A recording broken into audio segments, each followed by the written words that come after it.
Excellences, Monsieur le Président de la 78e session de l'Assemblée générale des Nations unies, Excellences, Monsieur le Secrétaire général de l'Organisation des Nations unies, distinguées personnalités, au nom de son Excellence le capitaine Ibrahim Traoré, président de la transition, chef de l'État, recevez les salutations fraternelles du peuple et du gouvernement du Burkina Faso. Au nom du peuple burkinabé, je m'incline respectueusement sur la mémoire des grands leaders dans le monde qui ont fait rêver et espérer d'une société humaine juste et équitable à travers leur engagement, détermination et esprit de sacrifice. Je cite notamment Fidel Castro de Cuba, Patrice Émeric Lumumba du Congo, Modibo Keïta du Mali, Ruben Unyobe et Félix Mounier du Cameroun, Sylvanus Olympio du Togo, Che Guevara de l'Argentine, Martin Luther King et Malcolm X des États-Unis d'Amérique, Nelson Mandela de l'Afrique du Sud, Jomo Kenyatta du Kenya, Amical Cabral de la Guinée-Bissau et des îles Cap-Vert, Marianne Ngouabi du Congo-Brazzaville, le capitaine Noël Isidore Thomas Sankara du Burkina Faso, etc. Ces leaders ont été pour la plupart exécutés de façon violente et d'autres assassinés à travers le feu des prisons et des empoisonnements. Leur seul crime a été pour chacun d'eux l'incarnation des rêves, des ambitions, de l'espoir des peuples meurtris, violés, violentés et pillés. Monsieur le Président, ma présence à cette tribune honore des Nations Unies, au nom du Burkina Faso, pays des hommes intègres, n'est pas pour ériger des murs de lamentation. Je ne suis non plus pas là pour vous livrer, mais j'ai été plutôt mandaté en sacrifice pour vous dire que le mensonge d'État, l'hypocrisie diplomatique, la boulimie du pouvoir, la recherche effrénée du gain, l'esprit démoniaque de domination et d'exploitation de l'homme par l'homme sont les vrais plaies qui gangrènent notre vivre ensemble et font courir toute la société à sa perte, y compris donc notre organisation, l'ONU. Son Excellence, M. Antonio Guterres, secrétaire général de l'Organisation des Nations Unies, Son Excellence, M. Joe Biden, président des États-Unis, Son Excellence, M. Denis Francis, représentant permanent de la Trinité et Tobago auprès des Nations Unies, élu président de la 78e session de l'Assemblée générale. Son Excellence, M. Luis Inácio Lula da Silva, président de la République fédérative du Brésil. Permettez-moi de reprendre ici des parties de vos propos, discours respectifs prononcés à cette même tribune, à l'ouverture de cette 78e session. Primo, je cite, « Nous sommes dans un monde sans dessus-dessous. Des cadavres jonchent les plages où des milliardaires se prélassent. » Pour la deuxième personnalité, je cite, « Nous sommes à la croisée des chemins. Nous avons une cause commune, à savoir léguer à nos enfants un monde avec un bon climat social. » Fin de citation. Pour la troisième personnalité, je cite, « Malgré les difficultés, nous pouvons nous en sortir. Ce ne sont pas les capacités qui manquent, mais la volonté politique. Sinon, nous pouvons apporter le progrès et la paix pour tous. » Fin de citation. Pour la quatrième personnalité, je cite, « Il y a dissonance entre les discours et les pratiques, les faits. Le Conseil de sécurité de l'ONU est paralysé. L'ONU doit assumer ses fonctions d'un monde solidaire et équitable, conformément aux principes édictés dans la charte. Cela suppose qu'on ait le courage de lutter contre les inégalités. » Fin de citation. La quintessence des expressions de ces quatre autres personnalités signifie clairement que les inégalités dans le monde sont voulues, sinon qu'avec un minimum de courage et de volonté politique, nous pouvons, à défaut de les éradiquer, les améniser à leur congrue expression. En effet, chaque année, les discours pleuvent au même titre que les promesses et engagements. Les preuves de la dissonance entre les discours et les faits sur ces questions de principe contenues dans la charte de l'ONU dont la justice, l'égalité, la dignité, l'intégrité, le droit à l'autodétermination, la souveraineté des États, l'inviolabilité du territoire et le respect du droit international sont ce qui se passe en Libye, dans le Sahel, précisément sur le Niger, et sur la crise entre la Russie et l'Ukraine. D'abord, en Libye, suite à cette catastrophe diluvienne, des milliers de voix ont été fauchées, des milliers de vies donc ont été fauchées, pour badigeonner nos consciences de tranquillité transparente. Chaque nation se précipite pour présenter sa compassion, sa solidarité. C'est certes pour donner l'impression que nous vivons en société et que nous défendons des valeurs. L'honnêteté intellectuelle le recommande et l'histoire des consciences nous reflète que nous devons présenter nos sincères excuses au peuple libyen pour avoir été, collectivement et individuellement, par passivité condamnable ou par complicité active et inacceptable, aux côtés des bourreaux qui ont été la première catastrophe anthropique en Libye. C'est cette catastrophe qui a mis la Libye à genoux en la saccageant et tuant son guide avant que les eaux de déluge ne viennent l'endeuiller davantage. Et malheureusement, à la tête de cette catastrophe humaine était l'ONU sous la résolution 1970. Et le silence coupable voit la complicité de la CEDEAO et de l'Union africaine. Cette macabre intervention, avec la France de Nicolas Sarkozy en tête, a liquidé le guide libyen, le colonel Muammar Kadhafi, le 20 octobre 2011. Si les condoléances au peuple libyen avaient un minimum de bon sens et sans hypocrisie, cette diplomatie macabre n'aurait jamais lieu autour du cas du Niger pour y créer une Libye bis. Ensuite, pour preuve que les relations internationales sont teintées d'une haute hypocrisie diplomatique, dénudées de conscience, de morale, de dignité, d'intégrité, de justice, donc de paix, ce sont encore les mêmes gesticulations dans un aliment scandaleusement mortifère qui s'agitent comme des fauves autour de leur proie blessée pour la dévorer. Aujourd'hui, nous avons fait le constat malheureux que contrairement au discours de profession de bonne foi prononcé à cette tribune de l'ONU, invitant au respect de la charte de l'ONU et du droit international, les dirigeants représentant le peuple frère du Niger ont été pratiquement interdits d'accès au siège des Nations Unies. Le Burkina Faso condamne fermement cette manœuvre sordide qui relève de pratiques moyenâgeuses. Cela ne peut évidemment se faire que par des esprits en perte de valeurs essentielles pour toute vie harmonieuse en société. De ce fait, nous renchérissons pour dire que l'ONU ne doit en aucun cas être un instrument dans les mains d'un quelconque pays. Les leaders panafricanistes qui se sont battus pour l'unité africaine, nos grands-parents qui sont tombés dignement sous les balles assassines des colons, les dignes fils africains qui se sont sacrifiés pour l'honneur sur le continent et qui ont lutté férocement contre la traite négrière et le néocolonialisme, ont eu leur sommeil de guerriers perturbé pour avoir entendu qu'une poignée d'enfants égarés de l'Afrique tiennent le Niger, telle une boule de coton, à l'envahisseur afin qu'il y mette le feu. Oui, cher continent africain, une poignée de tes enfants a décidé de t'humilier et de te vilipender à travers le mensonge éhonté d'État, en commençant par le Niger. Par conséquent, je lance un appel vibrant et solennel au peuple sénégalais, béninois, nigérien, ghanéen, tchadien, ivoirien, comorien, bissau-guinéen et tous les peuples d'Afrique à se mobiliser davantage dans la fraternité et la solidarité africaine afin d'éviter que les impérialistes mettent le feu au Niger comme le cas de la Libye. Monsieur le Président, Monsieur le Secrétaire général, distingué personnalité, j'insiste à cette tribune de l'ONU et devant le monde entier que la CEDEAO, l'Union africaine et l'ONU doivent impérativement se muer en des organisations véritables des peuples en lieu et place de structures d'une minorité de chefs d'État. Elles ne doivent pas être utilisées et instrumentalisées pour déstabiliser des pays frères en assassinant leurs leaders.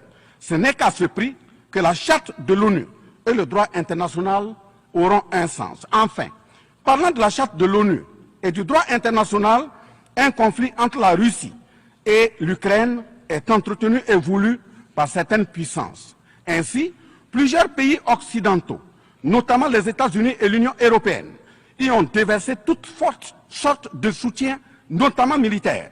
Les populations civiles ukrainiennes, engagées comme volontaires, dont certains pilotent même des chars, sont félicités et traités de patriotes. Le Mali, le Niger et le Burkina Faso font face à une guerre qui leur a été imposée par l'impérialisme sous le couvert de terroristes de tout acabit, sémant terreur et désolation. Malgré l'existence de cette même charte des Nations Unies, avec ses principes d'égalité, de justice d'une part, et d'autre part, le même droit international invoqué. À cette tribune de l'ONU, il y a nettement un fossé abyssal dans le traitement des questions. En effet, prenant le cas du Burkina Faso, les populations civiles, face aux incursions barbares et meurtrières des terroristes, ont décidé de s'engager aux côtés des forces de défense et de sécurité. Ces populations ainsi engagées, formées et encadrées par les FDS, sont appelées des volontaires pour la défense de la patrie. Ainsi, au Burkina Faso, nous avons 58 000 VDP, dont 42 000 VDP communaux et 16 000 VDP nationaux, qui combattent sur tous les fronts aux côtés des forces de défense et de sécurité, formées, encadrées, orientées par elles. Celles-ci n'agissent que sur instruction et surveillance des FDS et conformément à des textes réglementaires en vue de protéger leur vie et leurs biens. Ce sont ces patriotes que certains chefs d'État de la CEDEAO et de l'Union africaine, sur instrumentalisation de puissances impérialistes capitalistes, tentent de faire croire à la communauté internationale que ce sont des milices. C'est cela le mensonge éhonté d'État. Monsieur le Président, si la communauté internationale était honnête et sincère dans son engagement contre le terrorisme, il ne perdurera point, de sorte à ce que des populations civiles s'engagent et se forment pour assurer leur propre défense. Parlant d'un manque de franchise de cette communauté internationale, voici les exemples. Premièrement, lorsque le Mali, le Burkina Faso, le Niger et d'autres pays se sont organisés sur leurs frontières communes en mutualisant leurs forces pour faire face au terrorisme, la France est venue de nulle part imposer son instrument qu'est le G5 Sahel. Aujourd'hui, la CEDEAO, qui a subitement une force d'intervention pour établir des démocraties, a annoncé un apport de 2 milliards de dollars US. Mais à la création de cette G5 Sahel, jusqu'à nos jours, à sa vaporisation, cette CEDEAO n'a pu débourser que 25 millions d'euros de dollars, 25 millions de dollars US.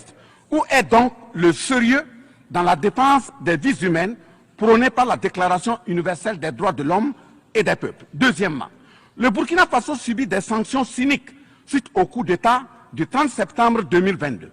Cette nébuleuse dite communauté internationale, sous l'impulsion de la France qui est passée par ses valets locaux en Afrique, a tenté d'abord de faire nommer un Premier ministre au Burkina Faso en vain.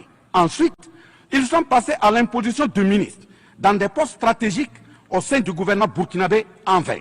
Et enfin, ils ont négocié le maintien des relations afin que le capitaine Ibrahim Traoré mette en œuvre tout ce qu'ils décideront, condition sine qua non d'une durée à souhait au pouvoir. L'ayant aussi refusé, au nom de l'intérêt supérieur de son peuple, une avalanche de mesures répressives, de menaces, de tentatives de coup d'État, manœuvres immorales sont en élaboration dans des laboratoires criminels. Et malheureusement, toutes ces manœuvres et missions macabres sont pilotées en marionnettes téléguidées par des personnages de couloir présidentiel africains.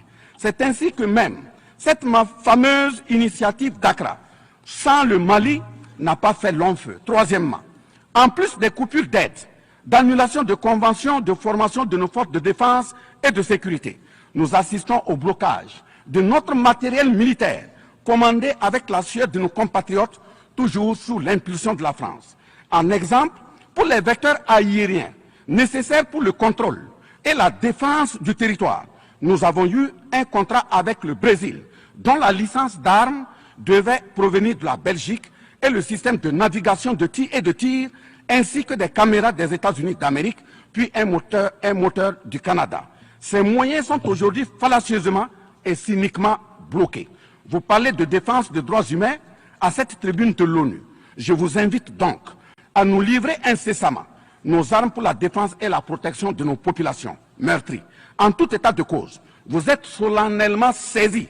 Et si rien n'est fait, l'histoire vous tiendra responsable de non-assistance à personne en danger. Monsieur le Président, Monsieur le Secrétaire général, ce tableau peu reluisant de cette communauté internationale, caractérisée par la non-assistance à États en proie au terrorisme, l'hypocrisie internationale, la suprématie de quelques puissances au sein de l'ONU, la complicité au pillage de l'Afrique, etc., ne commande-t-il pas la traduction de cette communauté internationale devant la Cour pénale internationale?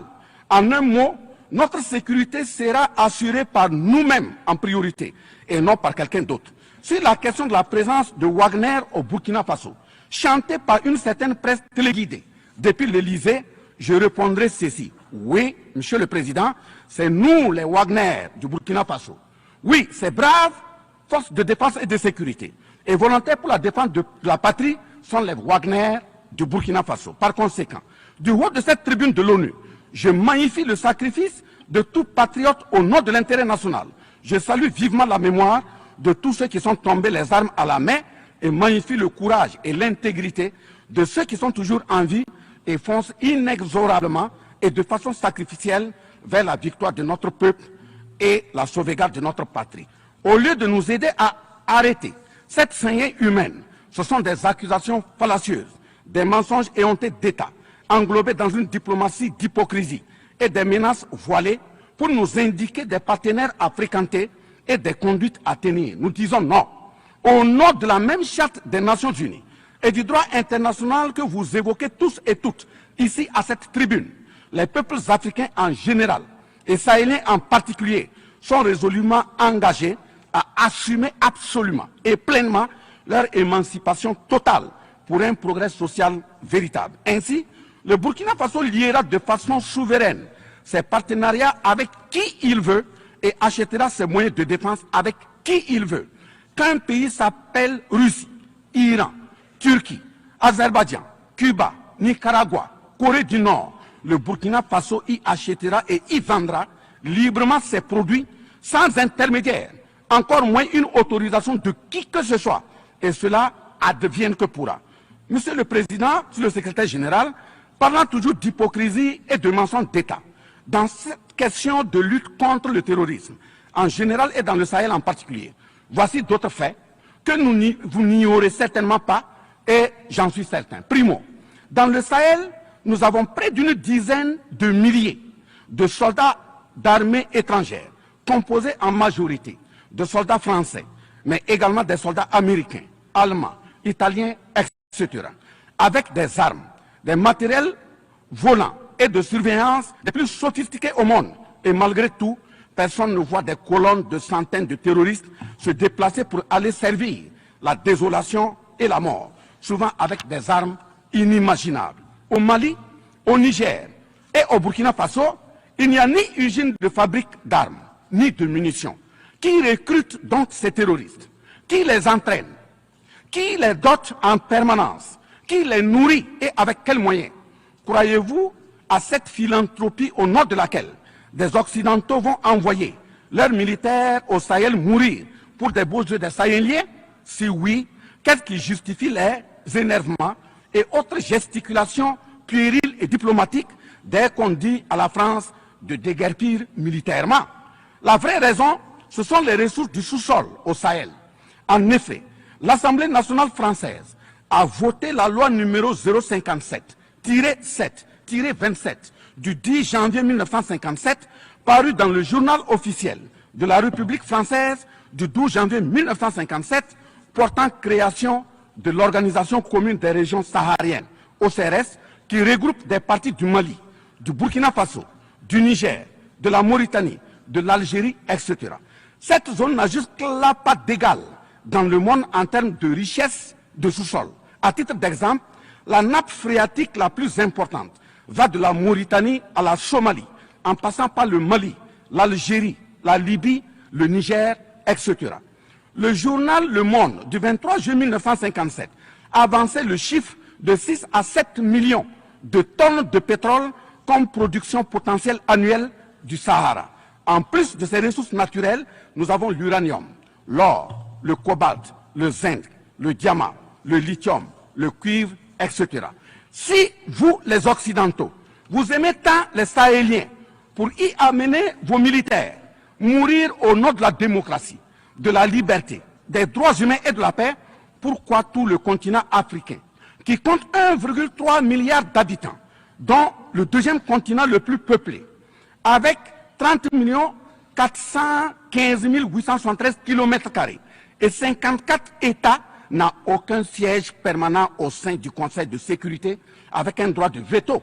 N'est-ce pas là, au-delà d'un crime d'État, un crime onusien?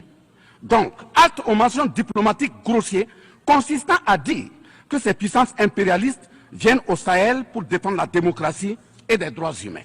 Parlant de droits humains, je vous rappelle que la première charte au monde sur cette question de droits humains de l'homme est bien celle de Kouroukan-Fougan de 1236 au Mandé actuel Mali.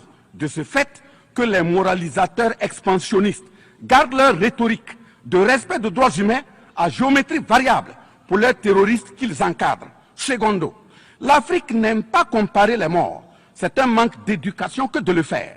Par conséquent, je m'incline respectueusement sur la mémoire de toutes les nationalités ayant perdu la vie en Afrique en général et au Sahel en particulier. Ainsi, sur les sorties hasardeuses, condescendantes et malheureuses du président de la République française Emmanuel Macron, et qui frise souvent le ridicule, tout en se glorifiant d'une hypothétique condescendance sur les peuples africains, je m'impose le devoir de lui faire un petit cours d'histoire sur sa propre histoire.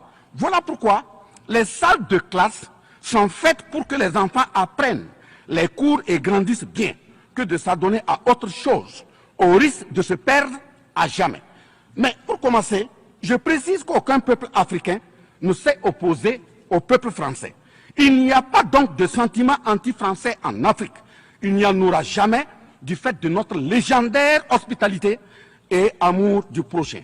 Il y a que les peuples africains refusent la condescendance, l'arrogance, l'insolence, la suffisance, le paternalisme, le pillage de ses ressources et le crime organisé. En effet, pour votre mémoire, Monsieur Emmanuel Macron, d'abord, je rappelle l'appel à travers la BBC en Angleterre le 14 juin 1940, lancé par votre propre grand-père, le général de Gaulle, à l'endroit de l'Afrique pour venir sauver la France des griffes des nazis. Comme rappel, nous avons 17 000 Maliens morts pendant les 2 guerres mondiales, d'une dette de sang que la France semble avoir occultée.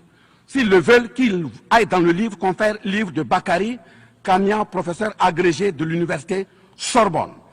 J'ajoute dans ce même document, à la page 344, au tableau 21, les vétérans soudanais des 2 guerres. Il en résume un total du Burkina Faso, du Mali et du Niger à 82 208 combattants qui sont tombés. Et au niveau de l'Afrique occidentale française, il y a eu 154 519 combattants mobilisés, qui se confèrent donc aux sources Henri Léger, rapport de fin de mission en AOF Dakar, le 13 juin 1950, archives du Sénégal, code 4 D 68, acte parenthèse 89, voire annexe 5. Ensuite, le 17 novembre 1986, François Mitterrand, président français d'alors, en réponse au capitaine Thomas Sankara, disait ceci, je cite, « L'Afrique a été pillée. J'ai parlé de matières premières. J'aurais dû parler des hommes. Pendant des siècles, on vous a exploité humainement. On a volé vos hommes, vos femmes, vos enfants. On s'est servi de vous. Je comprends votre refus, votre révolte, et j'approuve votre combat. Vous avez raison de refuser d'être un continent sacrifié. Le moment est venu où vous devez vous-même développer vos économies à partir de ces biens et de ces hommes.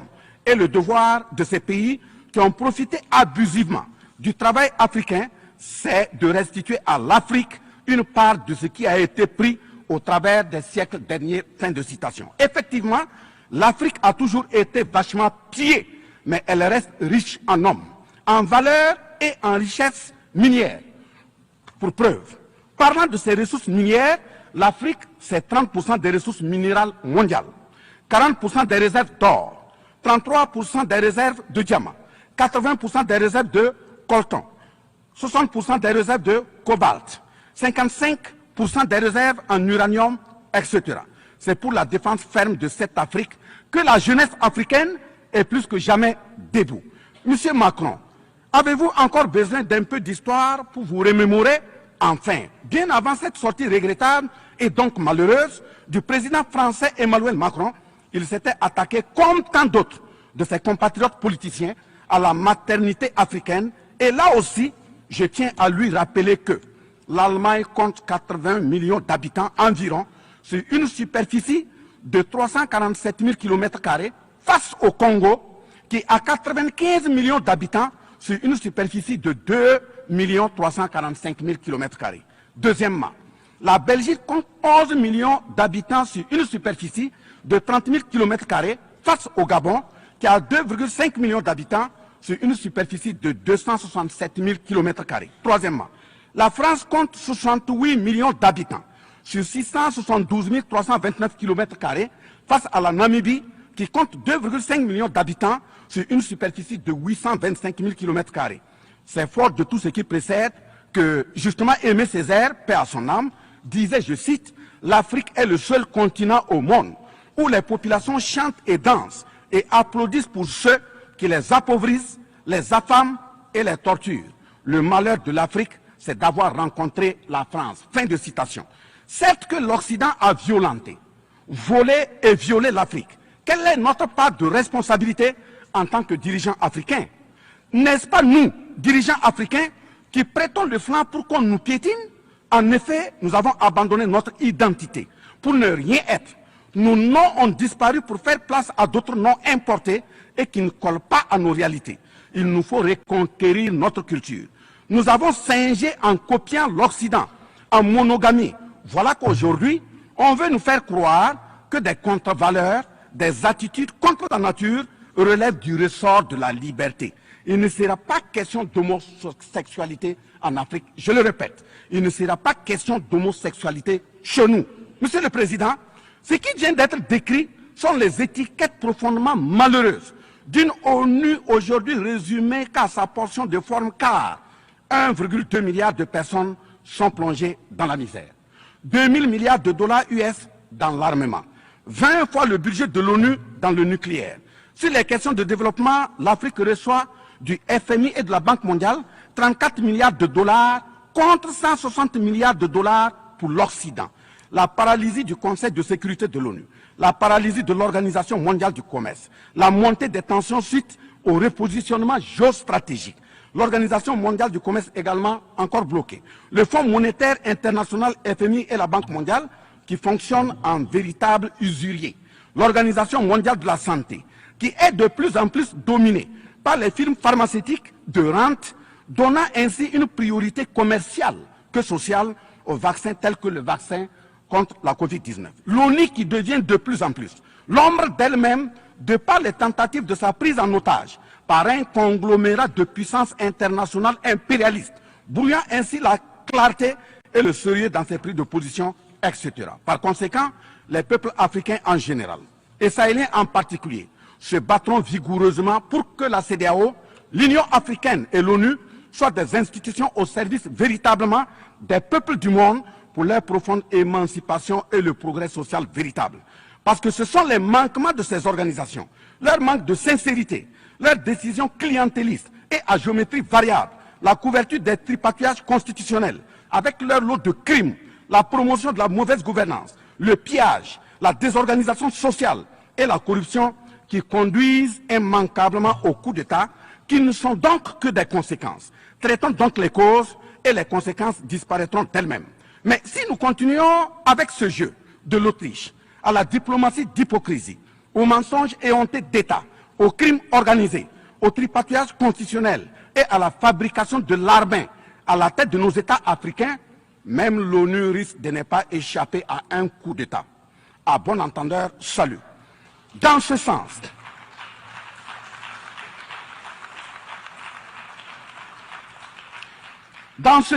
et afin de prendre leur destin en main, le Mali, le Niger et le Burkina Faso ont signé l'Alliance des États du Sahel en abrégé AES. L'AES est une architecture pour la sécurisation de nos pays, partant du traité révisé de l'autorité de développement intégré de la région du Liptako-Gourma. Prenant en compte la situation sécuritaire et surtout le manque de franchise dans le partenariat, il s'agit de compter sur nos propres ressources en recherchant la mutualisation de nos moyens et à œuvrer à faire disparaître les discontinuités dans les espaces de manœuvre opérationnels. Monsieur le Président, je vous signifie avec force et fermeté, dans une haute et intelligible voix que, primo, nous, peuple africain, sommes foncièrement démocrates. Pour preuve, notre attachement à la dignité humaine transcende la démocratie. Ce que nous refusons, c'est moins donc la démocratie que le piège de la démocratie qui nous est tendu. Ainsi, la démocratie électoraliste s'est avérée un moyen de contrôle de nos États à travers le jeu de chaises musicales de dirigeants très souvent imposteurs, corrompus, voleurs, violeurs de constitution, car étrangers au seul intérêt de nos États africains qui vaillent. Secondo, nous, Africains, sommes-nous aujourd'hui reconnus dans notre dignité d'homme, au sens de un homme égal à un homme? La réponse assurément est non, au-delà des convenances circonstanciées, pour nous endormir et mieux nous asservir. Triste pour le continent noir, reconnu scientifiquement comme berceau de l'humanité, mais dans la réalité humilié, placé sous contrôle dominé. Des indépendances factices aux guerres fratricides, de la démocratie électoraliste aux aides biaisées, des guerres de rapine au terrorisme malicieusement fabriquées, entretenues et injectées dans nos contrées africaines, notamment au Mali, au Burkina Faso et au Niger. Il y a une seule constante: nous dominer, maintenir le pied sur notre cou, tel le cas de notre malheureux frère George Floyd aux États-Unis, ici même. Est-ce cela la démocratie?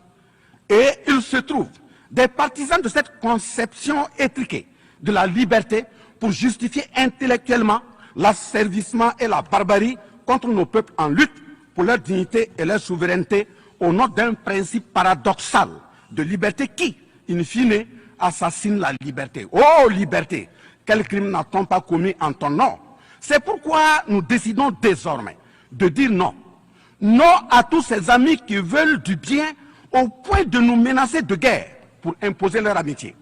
Nous adapterons notre démocratie tant brandie et chantée par des loups dans des pots de bélier afin de sécréter par nous-mêmes le leadership politique adéquat pour nos peuples en vue de leur bonheur. Oui, l'émancipation totale et le progrès social véritable pour nos peuples constituent la finalité de toute action, qu'elle soit politique, économique, socio-culturelle et ou sécuritaire. Troisièmement, les peuples africains en général, et ceux sahéliens en particulier, ont découvert des chaînes d'aliénation économique, sécuritaire, socio-culturelle matérialisées en accord secret avec la France et sont engagés à les casser pour leur émancipation véritable. Ce sont entre autres, premièrement, la dette coloniale. Nous n'allons pas fermer les yeux et la payer tout en laissant nos populations mourir de faim et de soif et voire de maladie. Deuxièmement, la question de la monnaie dont le franc CFA, appelé franc des colonies françaises d'Afrique, n'est pas une priorité africaine. Au plan juridique, la propriété est le droit de jouir et disposer des choses de la manière la plus absolue. Confère article 544 du Code civil français chez eux-mêmes. Un brevet est donc détenu par la France sur le franc CFA. Elle est par conséquent propriétaire du franc CFA et elle la loue aux États francophones africains. Ce qui est marrant en plus est que le biais produit par la France pour l'Afrique de l'Ouest diffère de ceux de l'Afrique centrale en valeur monétaire sous la même appellation franc CFA. Le seul document reconnaissant le franc CFA est le décret numéro 45-0136 du 26 décembre 1945, dont les signataires furent Charles de Gaulle, président du gouvernement provisoire, René Plévin, ministre des Finances, et Jacques Soustel, ministre des Colonies. Quatrièmement, la priorité aux intérêts aux entreprises françaises dans les marchés publics et appels d'offres publics, c'est terminé. Cinquièmement, le droit exclusif de fournir des équipements militaires et de former les officiers militaires des colonies, là également c'est terminé, etc. Quatrièmement, personne n'applaudit un coup d'État. Mais si nous ignorons que ces coups d'État sont souvent des conséquences de la mauvaise gouvernance, et des tripatouillages constitutionnels pour s'offrir des mandats supplémentaires. Il y en aura toujours. Donc, ayons la lucidité de combattre les vraies causes en restant exigeants sur le respect des règles démocratiques et de la bonne gouvernance. Cinquièmement, les peuples africains ne sont pas opposés au peuple français, mais c'est plutôt la politique française, pleine de condescendance, qui est rejetée. En effet, la France, en refusant le rapatriement de son ambassadeur récusé au Niger, est une violation du droit international, notamment l'article 9 alinéa 1 et 2 de la Convention de Vienne sur les relations diplomatiques de 1961. En décidant de l'interdiction des artistes du Burkina Faso, du Mali et du Niger en France, c'est une méconnaissance très grave de la portée culturelle en tant que moteur d'équilibre familial, communautaire, voire national. L'artiste est un médecin du psychique, même à distance. En déclarant qu'ils ne veulent pas de chômeurs, de migrants, de voleurs, etc. en France, nous en Afrique en général, et au Sahel en particulier, ce sont les producteurs de chômeurs et de voleurs via le pillage cynique de nos ressources que nous ne voulons pas. Mais sincère reconnaissance au peuple du monde, à l'ensemble des personnalités à tous les niveaux dans le monde qui comprennent et accompagnent le Burkina Faso, le Mali et le Niger dans cette montée, certes difficile, mais s'adresse totale sur le chemin de la pleine émancipation, l'expression de la dignité, de l'honneur, de la liberté, de l'égalité, de la prospérité, de la justice et donc de la paix. Face à la situation que traverse le Burkina Faso, le gouvernement burkinabé a mis en œuvre des actions vigoureuses à travers l'adoption d'un nouveau plan de développement, le plan d'action pour la stabilisation et le développement, et ses 4 axes prioritaires qui sont, premièrement, la lutte contre le terrorisme et la restauration de l'intégrité territoriale. Deuxièmement, la réponse à la crise humanitaire. Troisièmement, la réponse de l'État à l'amélioration de la gouvernance. Et pour terminer, le dernier élément, la réconciliation nationale et la cohésion sociale. Ces efforts visent à offrir à la population burkinabé de meilleures conditions de vie, tout en saluant l'ensemble des partenaires à travers le monde qui nous accompagnent. Nous invitons vivement ceux qui sont toujours dans le doute ou tétanisés par des rapports au contenu faux qu'ils sont les bienvenus au Burkina Faso, à condition que le partenariat cadre avec la vision de la transition résumée dans ces 4 axes. Vive l'ONU, vive la 78e session, vive les peuples en lutte, vive la solidarité entre les peuples, vive l'Afrique libre, vive l'Alliance des États du Sahel, vive le Burkina Faso, la patrie ou la mort, nous vaincrons. Je vous remercie. I thank the Minister of State, Minister of Civil Service. Je remercie le